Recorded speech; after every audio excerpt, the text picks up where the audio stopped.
পরিস্থিতি একদম চরম শিখরে পৌঁছে গেছে। মা ছেলে একদম ঠান্ডা নিয়ে ঘুমাচ্ছে, কোনো চিন্তা ভাবনাই নেই যে উঠতে হবে। ওই গো,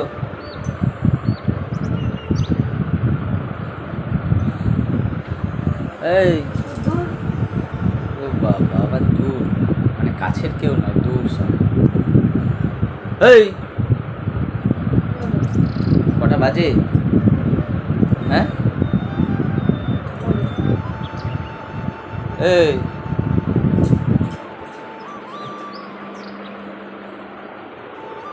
কটা বাজে গো? মানে কি একবারে ভাবছো আজকে আর ঘুমাবে না? হ্যাঁ, যাচ্ছি, ভালো লাগবে।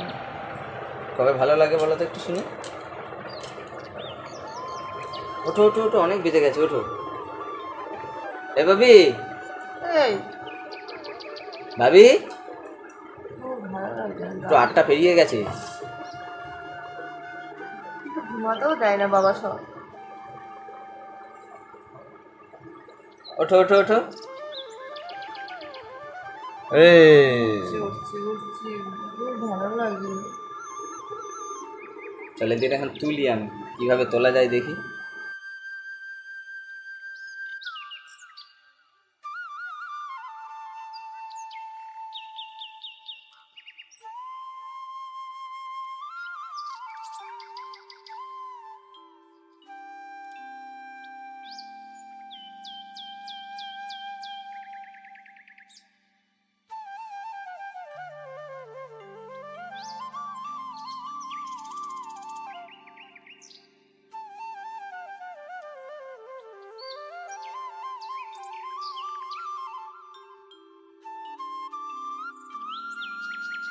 গুড মর্নিং, কেমন আছো? আশা করি সবাই ভালো আছো, আমিও ভালো আছি।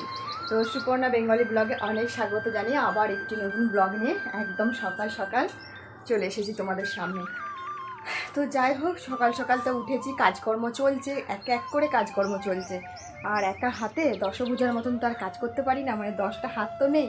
তো সেই জন্য দুটো হাতে যেটুকু পারছি সেটুকু আস্তে আস্তে ধীরে ধীরে কাজ সারার চেষ্টা চলছে আর কি। তো যাই হোক, সকাল সকাল উঠে তো গাদা গুচ্ছেন, বাসন ছিল, গ্যাস মোছা ছিল, আবার বাসন আমার অলরেডি জমে গেল, চায়ের বাসনগুলো। তো আর এদিকে যে পরিমাণে রোদ দিয়েছে আর হাওয়াটাও দিচ্ছে, কিন্তু হাওয়াটার সামনে তো বসে এনজয় করতে হবে, তাই না? কিন্তু হাওয়াটা বসার মতন সময় নেই, একদম সময় নেই। তো তোমাদের দাদাভাই এইমাত্র চা খেয়ে বেরিয়ে গেল, আর আমি তো ভাবলাম চাটা খেয়ে আজকে কাজকর্মে লাগবো। তো প্রত্যেকটা দিন চা খাওয়ার আগে কিছু কাজ ছাড়া হয়ে যাচ্ছিলাম, না আজকে আমি বাসন কটা মেজে আর গ্যাস মুছে না চাটা খেয়ে নিয়েছি। তো এরপর কাজ আছে, অনেক কটাই কাজ আছে, যেমন বিছানা তোলা আছে, ঝাড় মোছা করতে বাকি আছে।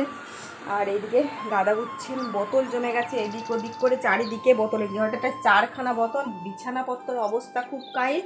তো এই চাদরটা চেঞ্জ করবো করে না, আর কদিন ধরে চেঞ্জ করার আমার সময় হয়ে উঠছে না। তো যাই, চেঞ্জ আমাকে তো করতেই হবে কদিনের মধ্যে, খুব বিচ্ছিরি ব্যাপার হয়ে গেছে চাদরটা। তো চলো সঙ্গে থাকো আর দেখতে থাকো। আজকে বলে দিই, আর আজকে হলো সানডে, রবিবার।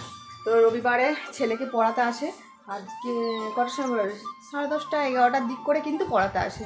তো জানি না কখন আসবে, কি করবে জানি না, মাস্টারের মন পড়াতে আসবে কি না, কখন আসবে জানি না, দেখা যাক। ছেলেকে তার আগে রেডি করে দিতে হবে, আর রেডি বলতে কি, ওকে একটু ফ্রেশ করে বসে পড়াতে হবে। আর এই ঘরটা আমাকে আগে ক্লিন করতে হবে, কারণ আগের রবিবারে না এই ঘরটা আমি তাড়াতাড়ি করে পরিষ্কার করতে পারিনি, কারণ এই দিকে রান্নার ঘরের পাশের রুমটাতে পড়াতে আসে। তো ও স্যার আসার পর না ঝাড়টা দিতে খুব অসুবিধা হয়ে যায়, সেই জন্য ভাবছি ঝটাপট করে এই রুমটাকে পরিষ্কার করে নিই, করে নেওয়ার পর এই রুমে যাব, কারণ এই দিকটা পরিষ্কার থাকলে ফ্যান চললে না আমি ঝাড়টা দিতে খুবই অসুবিধা হয়। তো চলো যাই হোক, অনেক বকবক করছি সকাল থেকে বকবক করিনি, তোমাদেরকে কিছু কিছু জিনিস আমার দেখানো হচ্ছে। তো চলো দেখতে থাকা, ছেলে গেছে পটি। তো চলো আজকে কাজকর্ম তাড়াতাড়ি ঝটাপট সারতে শুরু করি। এখনও রান্নাবান্নার দিকে যেতে পারিনি, কখন যাবো এখন বুঝতে পারছি না। তো চলো, আর কি রান্নাবান্না আজকে সানডে করছি সেটাও জানি না এখনও। সানডে বলে কোনো স্পেশাল কিছু আমাদের হয় না, যখন যেমন তখন তেমন হয়েছে।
আমি একদম স্নান টান করে একদম রেডি, ফ্রেশ হয়ে গেছি আর কি। তো পুজো টুজো দিলাম, স্নানটা করে বেরিয়ে এসে আগে আমি ভাতটা বসিয়ে দিয়েছি। তো অনেকটা যেহেতু বেলা হয়ে যাচ্ছে, ভাত অলরেডি এখানে ফুটন দিচ্ছে, ফুটফুট করে ফুটছে। আর এদিকে আমি পুজোও দিয়ে দিয়েছি। আর ছেলে দেখতে পাচ্ছ পড়ার জায়গায় গুছানাগুছানি করছে। তো ছেলের স্যার এসেছিলো পড়াতে, ছেলেকে পড়িয়ে চলে গেল। তো ছেলেকে এখনও পর্যন্ত খাওয়ানো হয়নি। তো সকালেই পড়তে মানে সকালের চা কমপ্লেন খেতে না খেতেই তারপর স্যার চলে এলো পড়াতে। তো পড়ে উঠে এবার ওকে পড়ে পড়িয়ে চলে গেছে আর কি। এরপর খাওয়াবো আমি ওকে মুড়ি, কলা মুড়ি। তো কলা মুড়িটা খাওয়াবো,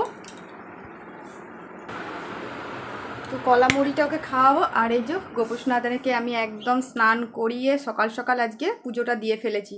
কারণ প্রত্যেক দিন না কি হচ্ছে, প্রত্যেক দিন মানে যেদিন যেমন কি করবো বলো তো। তো আজকে যেমন একটু হাতে সময় পেয়েছি, সেই জন্য আগে পুজোটা আমি দিতে পারলাম আর কি।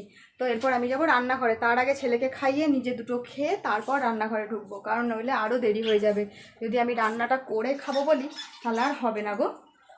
তো যাই হোক, কী করছিস? চলে আয়, খাবি আয়, একটু জল বের করে নিয়ে আসি। আর প্রচণ্ড গরম, পুজো করতে গিয়ে পুরো স্নান করে গেলাম মনে হচ্ছে যেন। আর ঠান্ডা জল ছাড়া খাওয়া যাচ্ছে না, এত গরম এত গরম। তো যাই হোক, পুজোটা দিয়ে তো আমি অলরেডি ফেলেছি আজকে। পুজোটা দেওয়ার পর না দিতে পারলে না আমার মাথার মধ্যে প্রচুর একটা বড় চাপ থাকে। মনে হয় যেন আমি পুজো কখন দেবো, মনে হয় যেন আমি পুজো কখন দেবো, এরকম আমি করতেই থাকি মাথার মধ্যে। দাদাভাই বলে এত গরমে অত ধরপড়িয়ে কাজ করতে হবে না, ধীরে সুস্থে কাজ করবে, ধীরে সুস্থে কাজ করবে। কিন্তু কি ওই মেয়েদের মানে কোন কাজটা আগে সারবো কোন কাজটা পরে সারবো এই নিয়েই ভাবনা চিন্তা। আর খাবারের দিকে একদম যেতে ইচ্ছে করছে না, মনে হয় শুধু ঠান্ডা ঠান্ডা জল খায়। তো চলো যাই হোক, তোমাদের দাদাভাই এখনও আসেনি। আর কি রান্না বান্না করবো এখনও ফাইনাল হয়ে উঠেনি আর কি। ভাতটাই অলরেডি বসিয়েছি, শুধু এখন দেখা যাক কি আমি রান্নাবান্না করবো। তো আগে ছেলেটাকে আমি খাইয়ে দিই, একটু দেরি হয়ে যাচ্ছে, নইলে আবার দুপুরের খাবারটা খেতে পারবে না। তো চলো। তো বন্ধুরা দেখো, রান্নাবান্না হয়ে গেছে। আর অনেকক্ষণ ধরে, বেশ কয়েকক্ষণ ধরে এই ঘরে বসে আছি। প্রচণ্ড হারে ঘেমে একদম স্নান করে গেছিলাম। তো গরমে কতটা গরম বুঝতেই পারছো। তোমাদের ওখানে কার কার বেশি বেশি গরম পড়েছে একটুখানি আমাকে প্লিজ জানিও তো। তো আমাদের এখানে বাঁকুড়াতে ভীষণ ভীষণ গরম পড়েছে, বলার কথা নয় কথা নয়। তো যাই হোক, আর এদিকে খাওয়া দাওয়ার জন্য ব্যবস্থা তোড়জোড় করে এই রুমে নিয়ে চলে এসেছে। আর তোমাদের দাদাভাই ওই যে স্নান করে চুলকে উল্টি দিয়ে ছেলেও খাওয়ার জন্য এদিকে বসে গেছে, বা হনুমানের মতন ভাদরের মতন যাই বলো। তো যাই হোক, চলো খাবার দাবারগুলো কি আজকে করেছি আর তোমাদের সঙ্গে রান্নাবান্না আমি না সেইভাবে শেয়ার করিও নি আজকে। তো রান্নাবান্না আজকে ছিমছাম করেছি। তো চলো এক ঝলক তোমাদেরকে দেখিয়ে দিই কী দিয়ে কি খাচ্ছি। ভাত, যাকে বলে রাইস, চালগুলো তো খেয়ে নিতে পারতাম আমরা ভাত না করে, এত কষ্ট করার কি দরকার। তো ভাত হয়ে গেছে, এদিকে ভাত হয়ে গেছে, ওই যে ভাত আছে, আর এদিকে উচ্ছে ভাজা করেছি, আর সকালের একটু আলু সেদ্ধ মাখা সেটা রয়ে গেছে, আর আছে সয়াবিন আলুর তরকারি। আজকে সমস্তটাই কাঁচা লঙ্কার তরকারি। কি করব, আমাকে আর আমি শুকনো লঙ্কা খাওয়া বন্ধ করে দিই, সবই নিরামিষ, আজকে নিরামিষের দিকে পড়ে গেছে। আর একটা আমাদের আছে মেনু, এই দেখো নবদ্বীপের দই, মিষ্টি দই। তো এইখান থেকে গোপুসোনাদেরকে একটু দিয়েছি, আর এবার আমরা এটা খেয়ে নেবো। তো এই হচ্ছে নবদ্বীপের দই, দইটা খুব খেতে ভালো, এই দইটা, লাল দইটা। ভাতগুলো কী দিয়ে খাবে তো অনেকক্ষণ ধরে বলছো, তো যা আছে এই দিয়েই খাও, আবার কী দিয়ে খাবে।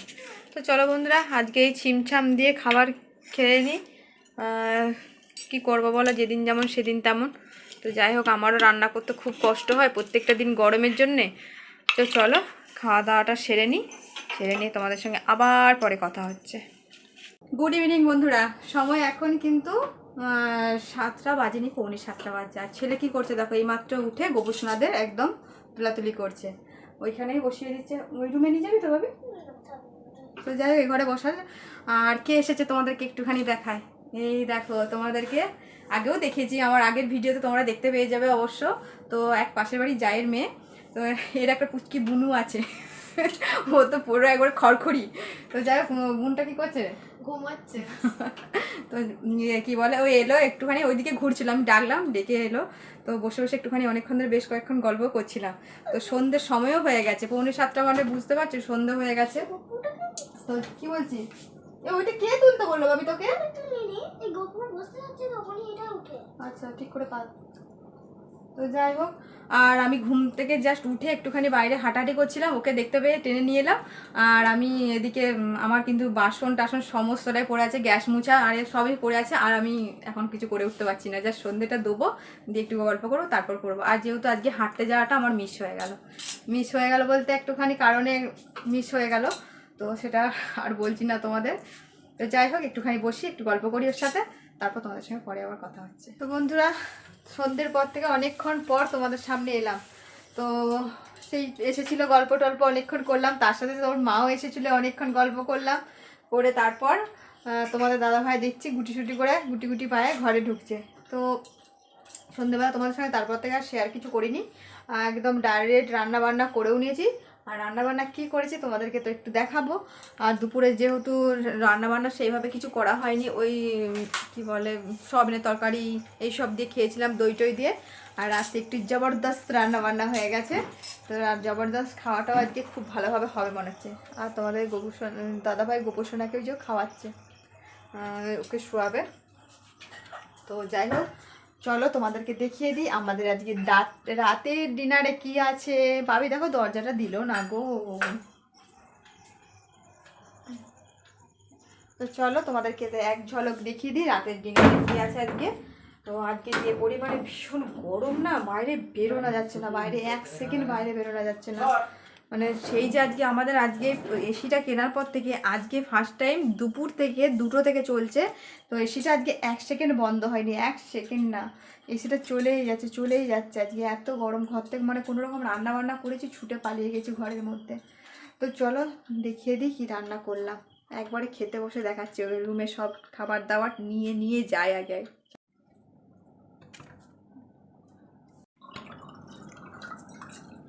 তো দেখো আজকে রাতের ডিনারের মেনুটা জবরদস্ত বলতে গেলে। তো চিকেন আর আজকে ভাত, আজকে সবার বাটিতে বাটিতে চিকেন নিয়ে চলে এসেছি। আজকে রাতের খাবারটা একটু জাস্ট জমে যাবে, অনেক দিন পর বেশ ভালো করে ভাত খাবো আর কি, নয়তো রুটি মুড়ি এইসব খাইয়ে কাটিয়ে দিই আর কি। তো যাই হোক, চিকেন আর ভাত তো খুব ভালো লাগছে আজকে। চিকেন হলে তো ওই বিরিয়ানি হয়ে যাচ্ছে রাতের দিকে, নইলে এই মুড়ি খাওয়া হয়ে যাচ্ছে। ভাত আর চিকেন অনেক দিন পরই খাচ্ছি বলতে গেলে, মানে রাতের দিকে বিশেষ করে। রাতের ডিনার তো দেখতেই পেলে, লাল লাল চিকেনের ঝোল আর ভাত। আর চলো তাহলে এখানেই আজকের মতন ভিডিওটা শেষ করে দিচ্ছি। ভিডিও ভালো লাগলে অবশ্যই লাইক শেয়ার কমেন্ট করো, আর প্লিজ চ্যানেলটা সাবস্ক্রাইব করে পাশে থেকো। অনেকটাই রাত হয়ে গেছে বলতে গেলে, এবার খাবো। এখনও মুখের ফ্রেশ করিনি, শুধু খেয়েতে একটুখানি ফেস ওয়াশ লাগিয়ে নাইট ক্রিম লাগিয়ে এবার ঘুমাতে যাবো, চুপটি করে ঘুমাতে যাবো। তো জানি না আবার কখন ঘুমাতে যাবো, অনেক রাত হয়ে যাচ্ছে, প্রত্যেক দিন 2টো বেজে যাচ্ছে, আর উঠতে আমাদের না অনেকটা লেট হয়ে যাচ্ছে। তো কি করবো বলো, এই কাজ করতে করতে এডিট হয়, এই ভিডিও হয় আর হয়, মানে ভিডিও নিয়ে করতে করতে অনেকটা লেট হয়ে যায়। তো চলো ভিডিওটা এখানে শেষ করে দিচ্ছি। Tata, good night.